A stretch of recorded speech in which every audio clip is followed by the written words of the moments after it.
నేనెవరికి చనువు ఇవ్వను, తీసుకున్నా ఊరుకోను. ఇది మీ కొత్త స్లోగనా?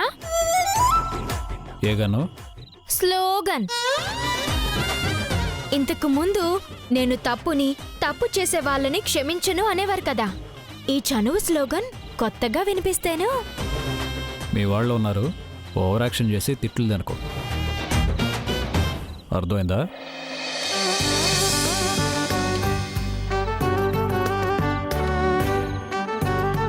కూర్చో భాను. కూర్చోండి. కూర్చో కన్యాకుమారి.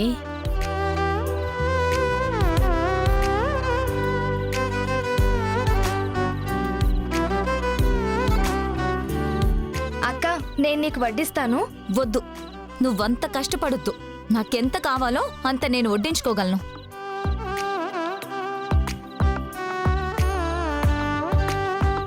అందరూ కూర్చుంటే వడ్డించేదెవరు? నేనున్నాను కదా, నేను వడ్డిస్తాను.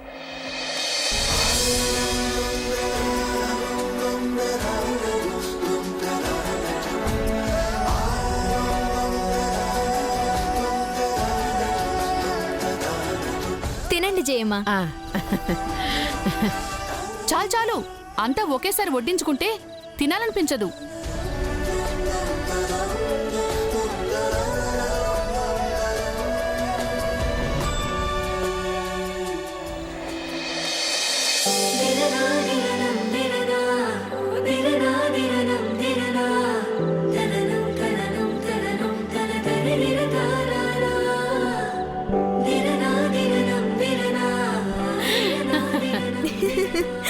అంజలి ఇలా కామ్గా ఉండటం భానుకెందుకు నేర్పలేదు? ఇప్పుడేం చూశారు? చిన్నప్పుడు వీధిలో ఎన్ని కంప్లైంట్స్ వచ్చేవో. మగరాయిల్లాగా క్రికెట్ ఆడేది.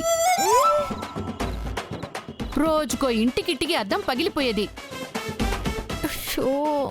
ఆ దండ ఖర్చొకటి, పైగా ఇంటి మీదికి గొడవకొచ్చేవాళ్ళు. అప్పట్లోనే ఒకసారి భూకంపం వచ్చింది. పిల్ల జడుచుకుందని, జ్వరం తెచ్చుకుందని వీళ్ళ తమ్ముడి ఇంటికి తిరుపతి పంపించాం. రెండో రోజే టెలిగ్రామ్ వచ్చింది. మమ్మీ ప్లీజ్ వద్దు వద్దు మమ్మీ. నువ్వాగు, మీరు చెప్పండి, ఏం టెలిగ్రామ్ వచ్చింది? మీ అమ్మాయిని తీసుకెళ్లి ఆ భూకంపాన్ని మా ఇంటికి పంపించండి అని.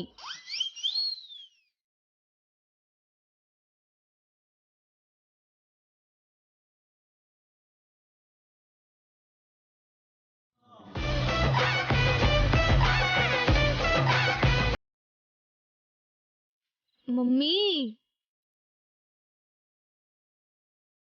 ఎంత కరెక్ట్గా టెలిగ్రామ్ ఇచ్చారో.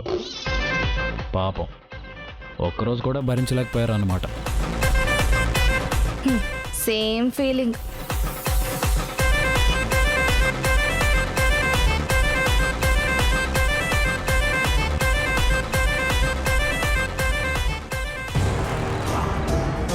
ఈ కూర నువ్వే చేసావా? అవును. ఎలా ఉంది? బావుంది. ఉప్పేసుంటే ఇంకా బావుండేది.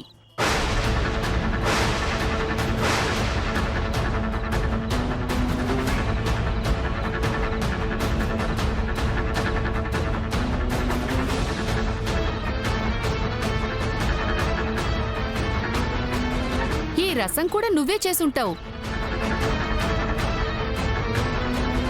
ఇందులో ఏం తక్కువైంది? ఘాటెక్కువైంది. కారాలు మిరియాలు బాగా నూరిపోసినట్టున్నావు.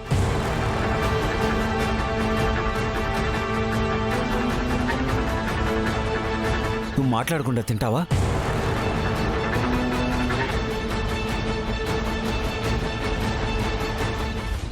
బాబు, మిమ్మల్ని ఒక మాట అడగొచ్చా?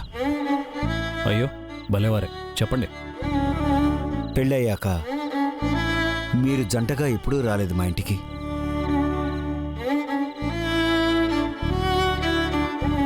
వీధిలో వాళ్ళందరూ గేలి చేస్తున్నారు. అందరిళ్ళకి అల్లుళ్ళు వస్తున్నారు. ఊళ్ళోనే ఉన్న మీ అల్లుడు ఎందుకు రాడు అంటున్నారు. ఈ సంక్రాంతికి మీరంతా మా ఇంటికి వస్తే నా అంత సంతోషపడేవాళ్ళు ఎవరూ ఉండరు.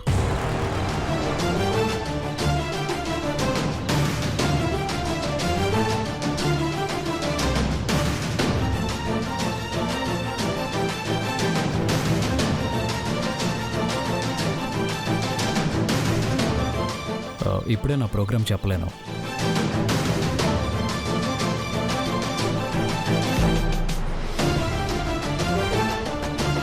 వడ్డించుకోండి, మొహాట పడకండి.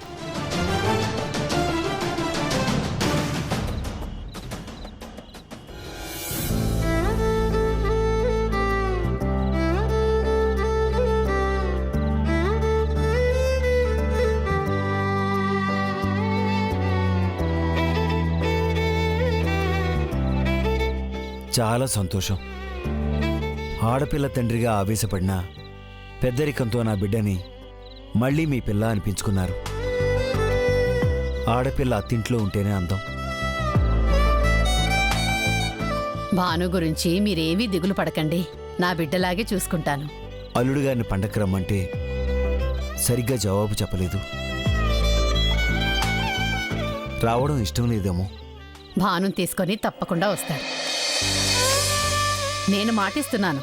చాలమ్మా, మీరు మాటిచ్చారు అంటే ఇంకా మాకు ఏ అనుమానమూ ఉండదు. మీరిలా వరాలు ఇచ్చేస్తే ఎలా చేయమ్మా? నేను చూసుకుంటానులే భాను. థ్యాంక్స్ భాను, తిరిగొచ్చావు. నాకు చాలా సంతోషంగా ఉంది.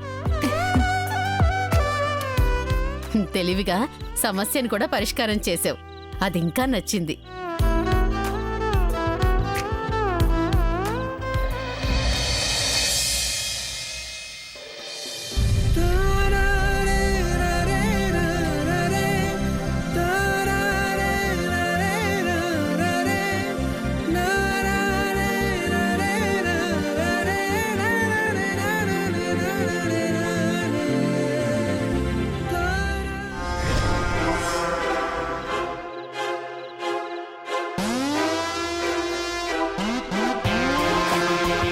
అందుబాటులో అంజలిని పెట్టుకుని అపరిచితుల్లా తిరగాల్సి వస్తుంది.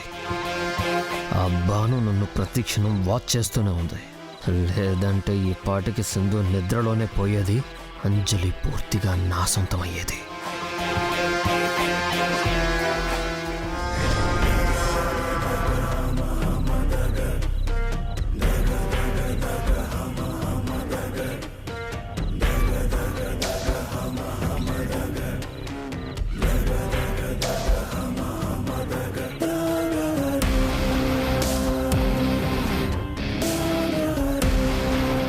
ఎందుకు ఇలా చేసావు? బాగున్నప్పుడు నాకెలాగో నరకాన్ని చూపించావు. పైనుంచి పడి మాకు మనశ్శాంతి లేకుండా చేసావు. నేను ప్రాణానికి ప్రాణంగా ప్రేమించిన నా అంజలితో రాత్రి పగలు చేయకూడని సేవలన్నీ చేయించుకుంటున్నావు. నీకు నేను ఏం అన్యాయం చేశాను సింధు? ఏనాడైనా నిన్ను ఒక్క మాట అన్నానా? నీ వల్ల నేనెప్పుడూ సుఖంగా లేను. ప్రతిరోజు టార్చర్ పెట్టి పెట్టి నాకు పెళ్ళామంటేనే ఒక బ్రహ్మ రాక్షసి అనిపించేలా చేసావు. నీ దగ్గర ప్రేమ దొరక్క అంజలి దగ్గర ప్రేమ వెతుక్కోవడం మొదలుపెట్టాను.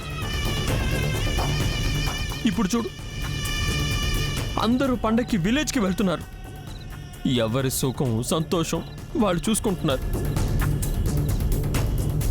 అన్ని సవ్యంగా జరుగుంటే నేను అంజలి వాళ్ళ ఇంటికి కొత్త అల్లుళ్ళ వెళ్ళేవాణ్ణి.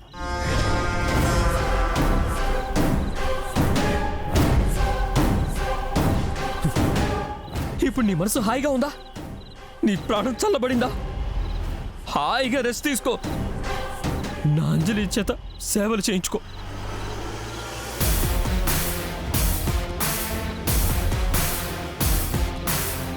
నా మాటలు నీ మీద స్లో పాయిజన్లా పనిచేస్తాయని నాకు తెలుసు అంజలి.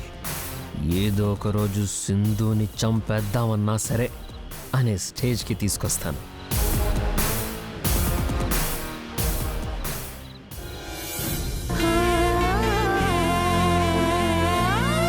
విన్నావుగా, నా పరిస్థితి ఏంటో నాకే అర్థం కావడం లేదు.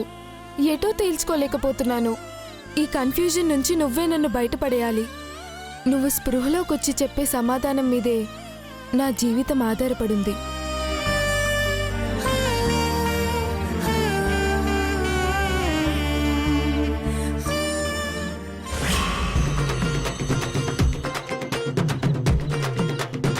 అమ్మయ్యా, ఒక పెద్ద ప్రమాదం తప్పింది.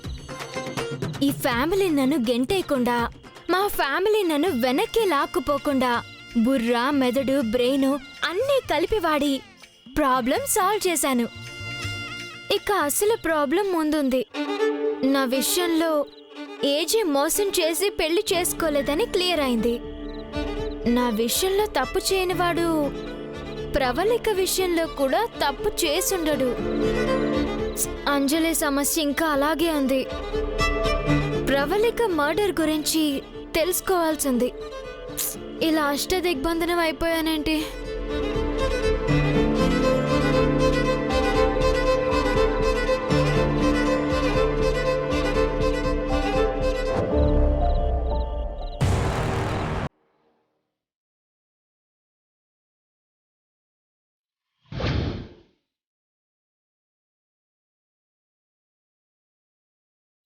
నువ్విక్కడుంటే నా భార్యగా ఉండలేవు. బానుగానే ఉంటాను. ఈ ఇంటి కోడలిగా ఉండనివ్వను.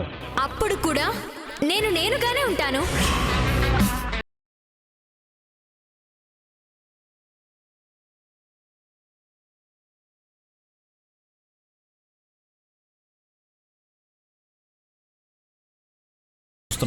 యాగాదిగా మీరేంటి అలా చూశారు?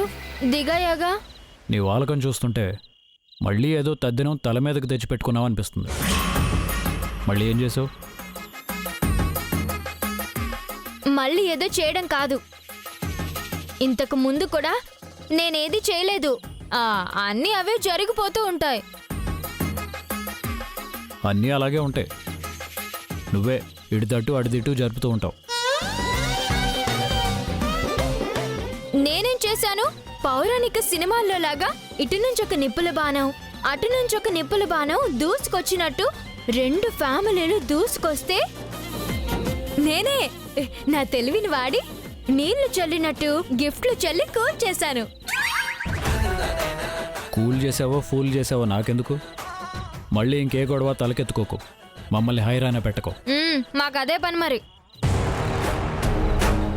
మీ ఏజే నేరం రుజువు చేయడానికి నా దగ్గర కూడా సాక్ష్యాలున్నాయి. ఇప్పుడు నేనెళ్ళి కేసు పెడితే ఏమవుతాడో ఆలోచించండి. అవును, నువ్వు నన్ను బ్లాక్ మెయిలర్ అని, చీటర్ అని ఏదేదో అన్నావు. ప్రూవ్ చేస్తానన్నావు, జైలుకి పంపిస్తానన్నావు. ఏమైంది? సైలెంట్ అయ్యో.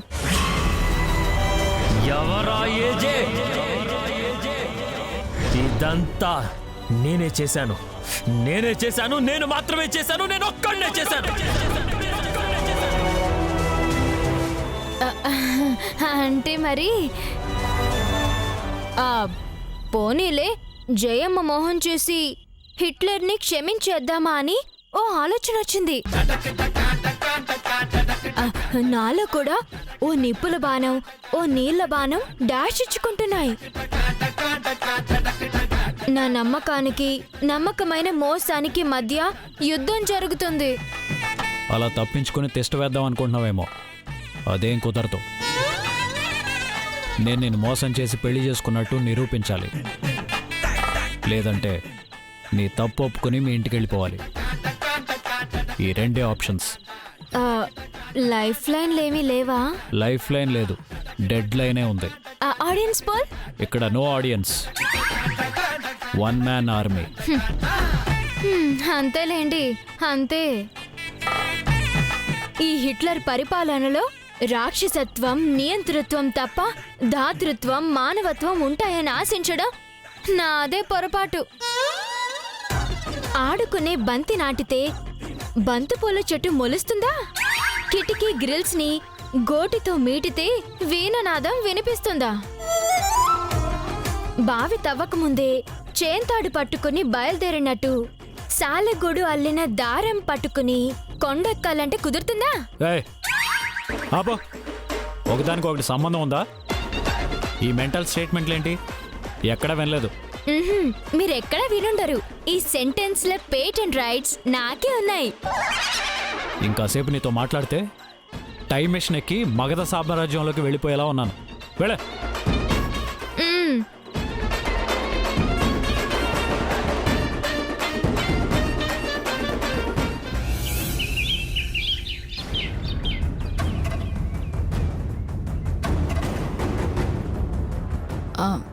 ఏజే వస్తున్నాడు, భయపడకుండా చెప్పండి. బావగారే కాదు, మీరు కూడా చెప్పండి.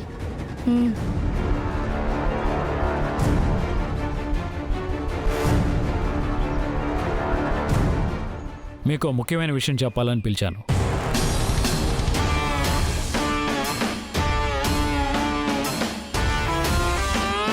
అంత కంగారు పడాల్సిన అవసరం లేదు. మీకు నచ్చంది ఏది నేను ప్లాన్ చేయట్లేదు. సంక్రాంతి పండక్కి రెస్టారెంట్ 3 days క్లోజ్ చేస్తున్నాం. బోర్డు పెట్టేయండి. అలాగే వర్కర్స్ అందరికీ బోనస్లు ఇవ్వండి.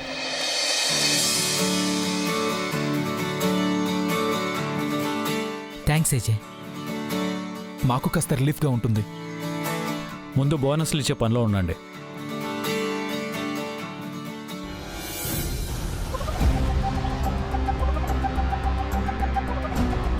చెప్పమన్నాను కదా. ఏంటి విషయం?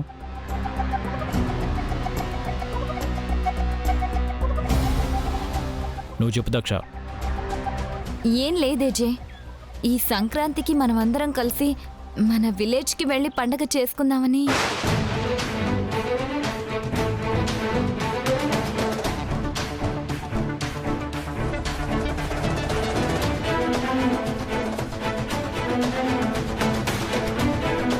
నా మనసులో ఉన్నదే మీరు అడిగారు. Okay, granted. అందరం 3 days మన విలేజ్కి వెళ్తున్నాం. ఆ ఇల్లు నీట్గా పెట్టమని పని వాళ్ళకి చెప్పండి.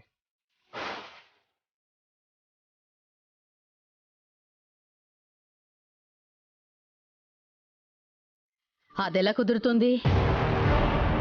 మీ మామగారు పండక్కి రమ్మన్నారు. మొదటి పండగ కదా, తప్పకుండా వెళ్ళాలి. ఆయన అడిగారు కూడా. ఆయన అడిగారు, నేను ఓకే అనలేదు. నేనన్నాను. నువ్వు వెళ్ళు. పెళ్ళయింది నీకు. అదొక యాక్సిడెంట్ అని నేను అనుకుంటున్నాను. నువ్వింత విడ్డూరంగా మాట్లాడుకు. జరగని వాటి గురించి జగడం అనవసరం చేయమ్మా. పెళ్ళయ్యాక మొదటి పండగ కదా, ఆనవాయితీ ప్రకారం వెళ్ళాలి. లేదంటే బాధపడతారు. ఈ పెళ్లితో బాధపడింది నేను. నన్నెవరూ పట్టించుకోరా? అది కాదేజీ. దక్ష, మనం విలేజ్కి వెళ్తున్నాం. 3 days అక్కడే ఉంటాం. సరే ఏజే. That's all. ఎస్.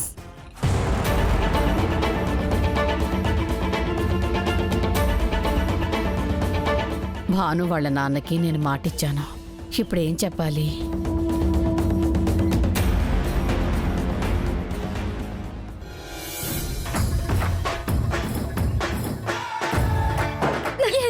అమ్మయ్యా, జయమ్మ ఎక్కడ మన ప్రోగ్రామ్ క్యాన్సిల్ చేస్తుందోనని భయపడ్డాను.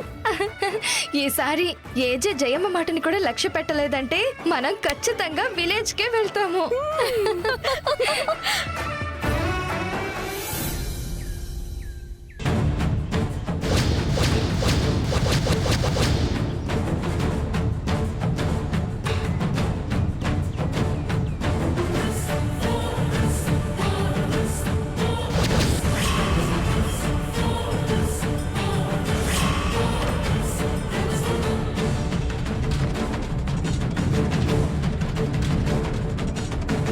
నాప్కిన్స్ అన్ని వాష్ చేస్తున్నాయి, వెళ్ళి తీసుకొస్తాను.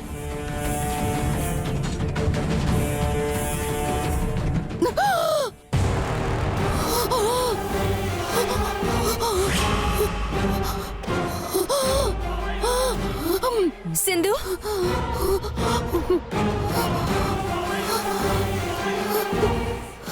సింధు, సింధు, దేవుడు ఉన్నాడు. సింధు, సింధు, ఆగు. ఎగ్జైట్ అవ్వకు సింధు, నీకేం కాదు. నీ బాడీ నీ కంట్రోల్లోకి వస్తుంది. సింధు, ఏంటి ఏదైనా చెప్పాలనుకుంటున్నావా? ఏం చెప్పాలనుకుంటున్నావు? చెప్పు సింధు. సింధు, మాట్లాడు. సింధు, సింధు మాట్లాడు. మాట్లాడు సింధు.